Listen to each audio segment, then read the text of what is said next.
Hola a todos, hola profesor, buenas tardes, buenos días, buenas noches, no sé a qué hora se va a ver esto. Estoy aquí para hablar, para disertar acerca de este libro, La razón de Dios, el cuarto libro que hemos tenido que leer aquí en el ramo de Filosofía 2 y un librazo de los mejores que he leído.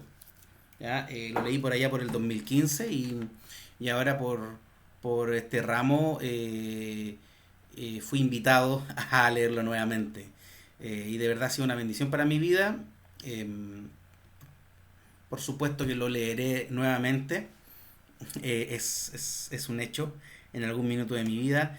Y bueno, realmente creo que ha sido un acierto el cómo fue armado esta línea de textos que nos ha correspondido leer, partiendo por este prefacio al libro de Doiver, escrito por Guillem de Carvalho, que da toda la estructura filosófica de la cosmovisión reformacional, ¿cierto?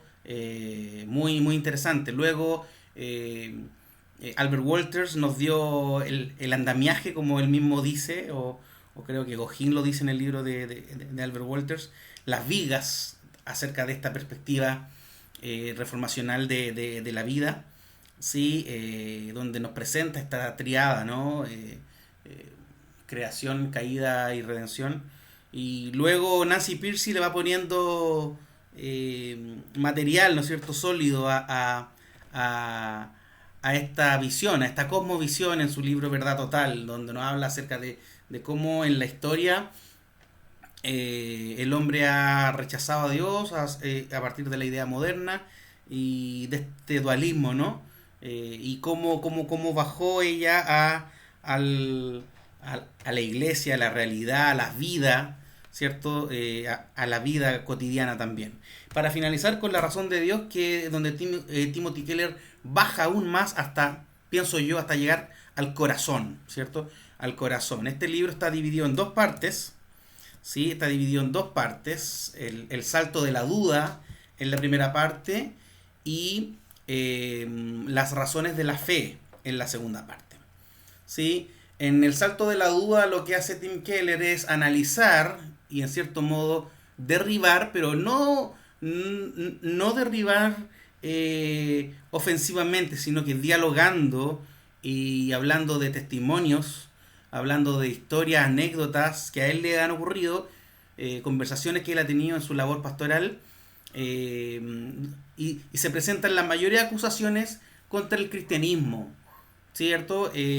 Son 7 acusaciones contra el cristianismo y él las ve desde una perspectiva reformacional, cristiana, eh, donde entiende que Dios es el dueño de todo, de todas las cosas, y que Dios está más arriba que nosotros, y cómo en el fondo el problema es el hombre y su pensamiento, cómo el hombre ha cambiado, ha desechado a Dios y se ha puesto a sí mismo, ¿no?, en el centro de la historia.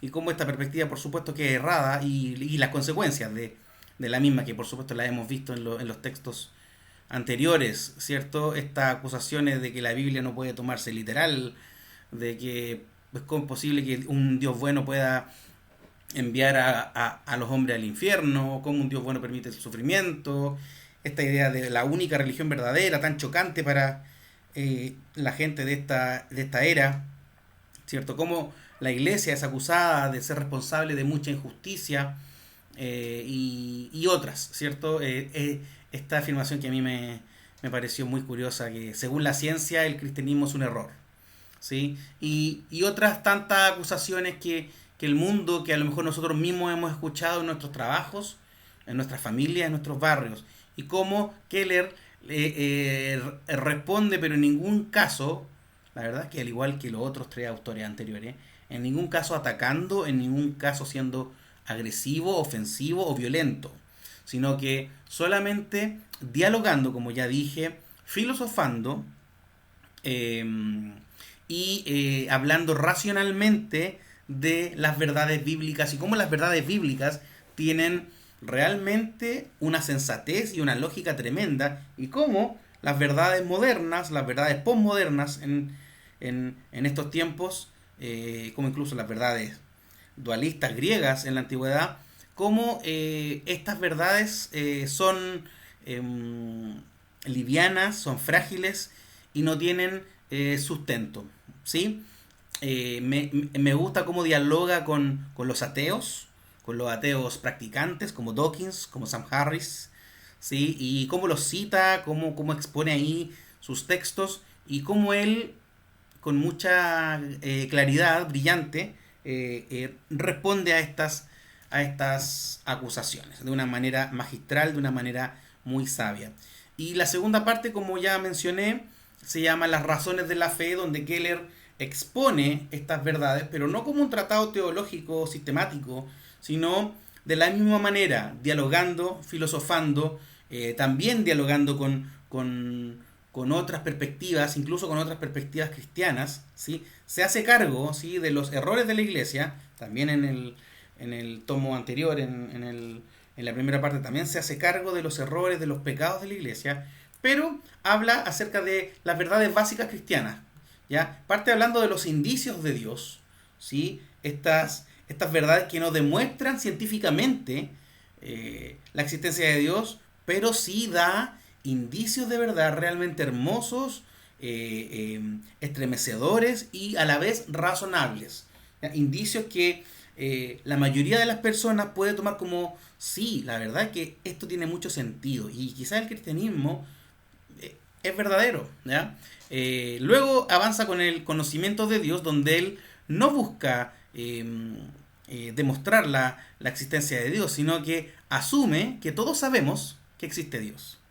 ¿Sí? Eso es lo que él asume, y de ahí parte este conocimiento que tenemos de Dios en la naturaleza, en nuestras relaciones, en la vida cotidiana, ¿sí? Y en la moralidad, por ejemplo, habla mucho de los valores y las obligaciones morales, ¿ya? Y luego se mete a las verdaderas doctrinas, ¿cierto? Habla del pecado, habla del evangelio, la cruz, la resurrección, y termina con la Trinidad, que es esta danza de Dios, esta danza de estas tres personas que se dan la gloria uno a las otras dos, que es la Trinidad de Dios, ¿sí? Y la verdad que ha sido hermoso leer este texto por segunda vez. Me ha dado una segunda lectura, un segundo aire también al texto. Creo que es preciso que todos los cristianos leamos este tipo de literatura. Es preciso que todo cristiano lea La razón de Dios, porque siendo un libro que aborda temáticas filosóficas, no es para nada difícil de leer, ¿sí? En algunos pasajes sí profundiza bastante, pero creo que es lógico que lo haga, y lo hace en un lenguaje bien sencillo, sin tecnicismos, y lo más importante, citando muchos autores con los cuales él dialoga a lo largo del texto. Me parece que estamos en deuda con, con, con esta área de la academia, de la filosofía, del pensamiento. Creo que los evangélicos nos hemos apartado de esta área, y nos hemos relegado. Ya, yo sé que el modernismo relegó a la fe al ámbito privado, pero el mismo evangelicalismo se ha relegado, se ha atrincherado al tema de la fe, del sentimentalismo, las emociones, ¿sí? Cosas que no son para nada malas, pero que son parte del quehacer y de la verdad de Dios, ¿sí? Hemos perdido oportunidades, ¿sí? Y hemos dejado solos a profetas como Keller, como Francis Schaeffer, como C.S. Lewis, como otros en esta época, Walters, y quizás quien otros, ¿no? Eh, Svensson, Manfred Svensson, de la parte nacional. Y bueno, esperamos ver un renacer filosófico reformacional eh, en esta época, donde la iglesia de verdad hable de toda la verdad de Dios, de este Dios que está y que desea relacionarse con su creación completa en todas las áreas, desde las más sublimes y elevadas hasta las más elementales y cotidianas. ¿Sí? Me parece que la iglesia debiera nutrirse más de estas verdades, debiéramos estudiar estos textos. Me parece que los tres textos que leímos, ¿cierto? La creación recuperada, la verdad total y la razón de Dios junto con otros como huyendo de la razón de Francis Schaeffer, algunos de C.S. Lewis, ¿cierto? El gran divorcio, por ejemplo, Dios en el banquillo, que también lo leí por ahí. Creo que debemos volver ahí, debemos elevar el nivel de la discusión teológica, de la discusión eh, cosmovisional, y debemos traspasar aún más a nuestros hermanos en la fe el tema de la cosmovisión. Cómo nosotros vemos la realidad, así vamos a ver todas las cosas, ¿cierto? Así que agradezco al profesor esta oportunidad y espero que nos podamos nutrir de estas y otras tantas verdades. Muchas gracias.